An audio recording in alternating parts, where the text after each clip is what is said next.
পুলিশের প্রধান, police super sir জনাব তারিকুল ইসলাম, পুলিশ সুপার স্যার।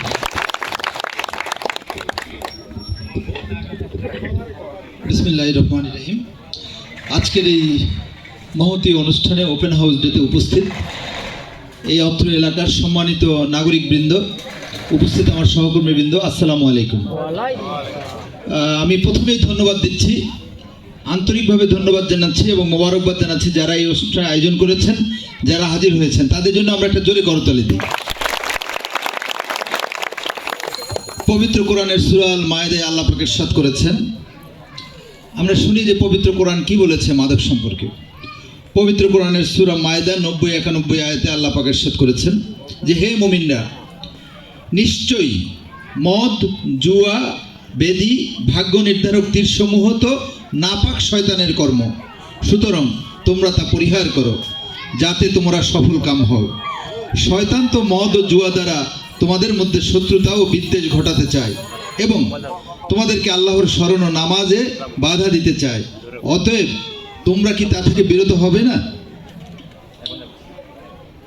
তারপরে তিরমিজি শরীফের হাদিসে আল্লাহ রসুল সাল্লাল্লাহু আলাইহি সাল্লাম বলেছেন, যে মাদক উৎপাদন করে, যে তা থেকে উৎপাদন করিয়ে নেয়, যে তা সেবন করে, যে তা বহন করে, যার কাছে তা বহন করে নিয়ে যাওয়া হয়, যে তা পরিবেশন করে, যে তা বিক্রি করে, যে তার মূল্য খায়, যে তা ক্রয় করে এবং যার জন্য তা ক্রয় করা হয়, এরা সবই হচ্ছে অভিশপ্ত।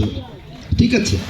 তো সুতরাং মাদকের বিষয়ে শুধু রাষ্ট্রীয় আইন না, ধর্মীয় আইনেও কি কোরআন শরীফে আল্লাহ পাক একদম পরিষ্কার করে ঘোষণা করেছেন।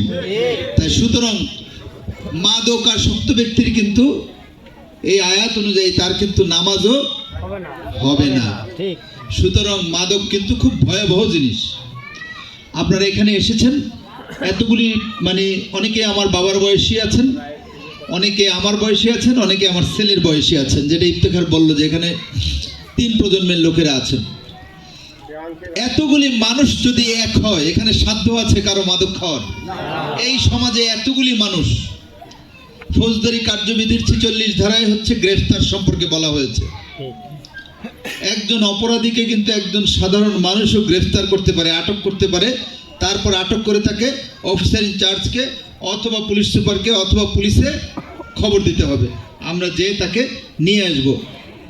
এই সমাজের এতগুলি মানুষ যদি মাদকের বিপক্ষে থাকে, এখানে কার সাহস আছে মাদক নিয়ে কারবার করে বলেন তো? সুতরাং আপনি আজকে যদি চুপ থাকেন, কালকে কিন্তু আর কথা বলতে পারবেন না। আজকে আপনি দাঁড়ান, কালকে দেখবেন যে আপনার দেখা ভয়ে সে চলে যাবে। আর আপনি যদি আজকে চুপ থাকেন, কালকে বসে থাকেন, এরপরে আপনাকে পাড়া দিয়ে ধরবে। তো সুতরাং আমরা খুব বেশি কথা বলবো না। জেলা পুলিশ, নাটোর সদর থানা, আমরা আছি আপনাদের সাথে। আপনাদের যে কোনো প্রকার ভালো কাজে আমরা আছি ইনশাল্লাহ। মাদক আমরা নির্মূল করার জন্য যা যা পদক্ষেপ নেওয়া দরকার, অর্থাৎ মাদক কন্ট্রোল করার দরকার, এই ভাই যেটা বললেন যে মাদক নিয়ন্ত্রণের জন্য যা যা করা দরকার, জেলা পুলিশ নাটোর তার বিরুদ্ধে শক্ত ব্যবস্থা নেবে। ইতিমধ্যে আমি আসার পর আমরা গাড়ি সার্চ করে 174 কেজি গাঁজা, একদম 1 ট্রাকের অর্ধেক। এরপরে আমরা আরও বেশ কিছু, প্রায় আমাদের 250 কেজি গাঁজা আমরা শুধু সদর থেকে উদ্ধার করেছি। তা আমি আহ্বান জানাবো, আপনারা যারা এখানে আছেন, আপনারা ভয়েস রেইজ করুন। আপনারা মাদক যদি কেউ খায়, 5 জনে মিলে তারা ধরে ফেলে খবর দেন আমাদেরকে। কারণটা কি, আমি ওই আপনার খবর পেতে অনেক সময় আস্তে আস্তে এই কারবারিরা খবর পেয়ে যায়। তারপরে যদি আপনাদের সেটা ধরার সাহস কম হয়, আপনারা গোপনে আমাদের ওসিকে বা আমাকে বা আমার অফিসে এখান থেকে এখানে আপনারা যে ইনফরমেশন দিতে পারেন, আজকে হোক কালকে হোক, যে কোনো একদিন আমরা ধরে ফেলব। তা আমি আশা করব যে আপনারা এই ব্যাপারে সাহসী হবেন। এই সমাজে মাদক নির্মূল হবেই হবে যদি আমরা এতগুলি লোক একসাথে থাকি। আমাদের মধ্যেও অনেক লোক এখানে আছে হয়তোবা যারা মাদক খায়, তারা হয়তোবা আমার আপনার বক্তব্য শুনে হাসতেছে যে আপনারা কি করবেন আমার জানা আছে। তো সুতরাং সে কিন্তু এখানে মনে মনে হাসতেছে। তা আপনারা করে দেখাবেন যে মাদক খেলে এই আপনার এলাকায় প্রত্যেকে, আপনার সারা নাটোরের দায়িত্ব নেওয়ার দরকার নেই, আপনি শুধু আপনার এলাকা দেখেন যে এলাকায় কে মাদক খায়, আমরা অবশ্যই তাদেরকে আইনের আওতায় নিয়ে আসব। আর চমৎকার কিছু কথা এখানে অনেকেই বলেছেন, অনেক মুরব্বীরা বলেছেন, ইয়ংরা বলেছেন যে এখানে আরো একটা বিষয়, একসময় কিশোর গ্যাং ছিল। আপনারা জানেন যে এই কিশোর বাচ্চারা শুধু বিভিন্ন কারণে নষ্ট হয়, মাদক তো একটা বড় কারণ। আর এই কিশোর গ্যাংয়ের সাথে যারা জড়িত এদের নাম দিয়ে আসেন। আমরা এই কিশোর গ্যাংয়ের যদি কোনো উৎপাত এখানে থাকে, আমি অফিসার ইনচার্জকে বলছি যে আগামী 1 মাসের মধ্যে আমরা কিশোর গ্যাং নির্মূল করে ফেলব। এখানে কোথায় কিশোর গ্যাং কে কি করে তাদের নামের তালিকা আপনি দেন, যে কোথায় এই কিশোর গ্যাংরা আছে। আমার বিশ্বাস যে প্রত্যেকের সন্তানদের যত্ন নেবেন। আপনার লাইফের সবচেয়ে বড় সম্পদ কিন্তু আপনার বাড়ি ঘর না, আপনার সবচেয়ে বড় সম্পদ হলো আপনার ছেলে, আপনার মেয়ে। সুতরাং আপনি যেমন ওই যে ওনারা বলল যে ছাগলটারে ঘরে ঢুকাচ্ছেন, মুরগিটারে ঘরে ঢুকাচ্ছেন, তা আপনার বাচ্চাটা মাগরিবের নামাজের পর বাসায় আসতেছে কিনা, পড়তে বসছে কিনা, সেটা আপনি খেয়াল রাখবেন না? সেটা আপনি অবশ্যই খেয়াল রাখবেন। আমার এখনো মনে আছে যে আমি যখন বিশ্ববিদ্যালয়ে পড়ি, তখনও যদি আমি নির্ধারিত সময় বাসায় না আসলে আমার আব্বা আমারে দৌড়ানি দিত। তাই এখন আপনারা কয়জন আপনার ছেলেদেরকে, আপনার মেয়েদেরকে দৌড়ানি দিয়েছেন? বাচ্চা বয়সে কিন্তু ধরতে হবে। আপনি যদি বড় হয়ে গেছে, এখন কলেজে পড়ে, 9, 10-এ পড়ে, এখন আর আপনি তাকে শাসন করলে উল্টা হবে ফল। এখন উল্টা হবে, দেখা যাচ্ছে যে সে অন্য কোনো ঘটনা। সুতরাং তাকে বুঝাতে হবে, মোটিভেশন করতে হবে। এই যে এই জায়গায় যেমন আমরা আপনাদেরকে মোটিভেশন করছি, তাকে মোটিভেশন করতে হবে, বুঝাতে হবে যে বাবা এই কাজটা খারাপ, তুমি খারাপ কাজ থেকে ফিরে আসো। বেশি শাসনও এখনকার বাচ্চাদের আবার করা যাবে না। আপনাকে তাকে বুঝিয়ে শুনিয়ে আপনাকে সব কাজ করতে হবে। আর শাসন করতে হবে ছোটবেলা থেকে। ওই যে বলা না যে বাঁশ কিন্তু আপনাকে ছোটবেলায় নোয়াতে হবে, পরে কিন্তু বলে এটা ভেঙে যাবে। একটা লাঠি কিন্তু সহজেই ভাঙা যায়, কিন্তু 10 জনের লাঠি কিন্তু ভাঙা যায় না। আপনারা 10 জনে যদি এই এলাকায় মাদক নিয়ন্ত্রণে কাজ করেন, ইনশাল্লাহ এই এলাকা অবশ্যই মাদক কন্ট্রোল হবে। আর এখানে আমার মনে হয় ইদানিং আবার এই আজকে শীত আসতেছে সামনে, শ্যালো মেশিনের চোট ঠোর আবার অনেক সময় বেড়ে যায়। আমাদের নাটোরের অনেক জায়গায় আছে। তা আপনারা এই বিষয়ে খেয়াল রাখবেন যে শ্যালো মেশিন একদম এমন জায়গায় ফালায় রাখবেন না যে চোরের জন্য সুযোগ করে দেওয়া যাবে না। দরজা যদি আপনি খোলা রাখেন, কোনো না কোনো দিন কিন্তু চোর ঢুকে যাবে।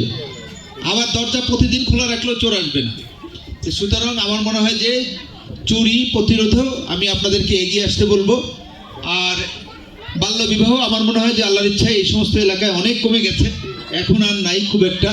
এখনো আছে হয়তো বা আরও যেগুলি প্রত্যন্ত এলাকায়। প্রত্যেকটারই কিন্তু এক একটা বিষয় আছে, প্রত্যেকটা জিনিসেরই এক একটা বয়স আছে। অল্প বয়সে, যে একজন ভাই বললো, অল্প বয়সে যদি আপনার সংসার শুরু করে, সে ছেলে হোক বা মেয়ে হোক, 2-4 বছর পরে কিন্তু সে মানসিক এবং শারীরিকভাবে এই পরিবারের কি করতেছে, একটা পরিবারের দায়িত্ব নেওয়ার মতো তার ক্ষমতা থাকে না। তখন এই সংসারে কি হয়, গ্যাঞ্জাম, মারামারি। ছেলেরই তো কোনো ইনকাম নাই, সে বউরে কি খাওয়াবে, সেই তো বাবার উপর নির্ভরশীল। তখন কি হয় যে বলে যে তোমার বাবার থেকে পয়সা আনো, এই যে এইটা নিয়ে কি মামলা মোকদ্দমা শুরু হয়ে যায়। তা আমি আশা করব যে আপনারা যারা এখানে আছেন, আপনারা নিজ নিজ পরিবারের প্রতি বিশ্বস্ত থাকবেন। আপনারা আপনাদের সন্তানদেরকে টেক কেয়ার করবেন। আপনার জীবনের সবচেয়ে বড় সম্পদ হচ্ছে আপনার সন্তান। তাই এই সম্পদটাকে আপনি যেমন গাছের যত্ন নিচ্ছেন, ধান গাছের যত্ন নিচ্ছেন, আপনি আপনার সন্তানটাকে যত্ন নেবেন। মোবাইল একটা কিনে দিলেন, দরজা বন্ধ করে মোবাইলে, ল্যাপটপ একটা কিনে দিলেন, দরজা বন্ধ করে ল্যাপটপে রাত 10টার পর কি করে কখনো খেয়াল করেছেন? সে কি পর্ণ ছবি দেখে না কি দেখে? পৃথিবী তো এখন হাতের মুঠোয়, এই যে সব কিন্তু এটার মধ্যে আছে। আজ থেকে বহু বছর আগে, 100 বছর আগে কাজী নজরুল বলেছিল যে কেমন করে ঘুরছে মানুষ যুগ হতে যুগ যুগান্তরে, বিশ্ব জগৎ দেখবো আমি আপন হাতের মুঠোয় করে। বিশ্ব জগৎ কিন্তু এই জায়গায় দেখা যাবে, যা দেখতে চান। তা আপনি যদি এটা খারাপ কাজে ব্যয় করেন, এটার দায়িত্ব কি এই মোবাইলের? এই দায়িত্বটা কিন্তু আপনার। এইটা তো ভালো কাজেও অনেক ইউজ হচ্ছে। তাই সুতরাং আপনার সন্তান রাত 10টার পর দরজা বন্ধ করে মোবাইলে অথবা ল্যাপটপে কি করে, আপনি এটা খেয়াল রাখবেন। বাচ্চারা চাইলেও আর মোটরসাইকেল কিনে দিবেন, বিষয়টা করেন না। মোটরসাইকেল কিনে দিবেন, সে কিন্তু অপ্রাপ্ত বয়সে ট্রাকের নিচে বাসের নিচে পড়ে যেতে পারে। অনেকেরই বাচ্চা কাচ্চা এভাবে হারিয়ে গেছে। তা আজান দিয়ে দিয়েছে, আমি আর বিশেষ কিছু বলবো না। আপনারা এখানে এসেছেন, আমি আন্তরিকভাবে ধন্যবাদ জানাচ্ছি। ইনশাল্লাহ, আচ্ছা ইনশাল্লাহ মাদক নির্মূলে আমি পুলিশ সুপার হিসেবে আপনাদের কাছে প্রতিশ্রুতি দিচ্ছি যে আমরা এবং আপনারা একসাথে কাজ করব। একই সাথে এই সমাজে আমি এসেছি, এখানকার যে কোনো সাহায্য সহযোগিতা বিপদ আপদে জেলা পুলিশ আপনাদের পাশে ইনশাল্লাহ থাকবে, সেই প্রতিশ্রুতি দিয়ে একটা সুন্দর একটা সমাজ হোক, যে জন্য আপনারা এখানে আয়োজন করেছেন। একটা ন্যায়ভিত্তিক সমাজ হোক, একটা মাদক মুক্ত সমাজ হোক, একটা কিশোর গ্যাং মুক্ত একটা সমাজ হোক। তার জন্য এখানে যারা আছেন আমরা সবাই যদি একসাথে হই, আর আপনাদের সাথে যদি আমরাও থাকি, এমন কোনো কারো সাধ্য নাই যে এখানে অপরাধ করে পালিয়ে থাকবে, লুকিয়ে থাকবে অথবা মাদক খাবে। আমরা তাদের বিরুদ্ধে অবশ্যই সবাই মিলে মাদক নির্মূল করে একটা সুন্দর সমাজ গড়ার জন্য চেষ্টা করব। ধন্যবাদ সবাইকে। আসসালামু আলাইকুম।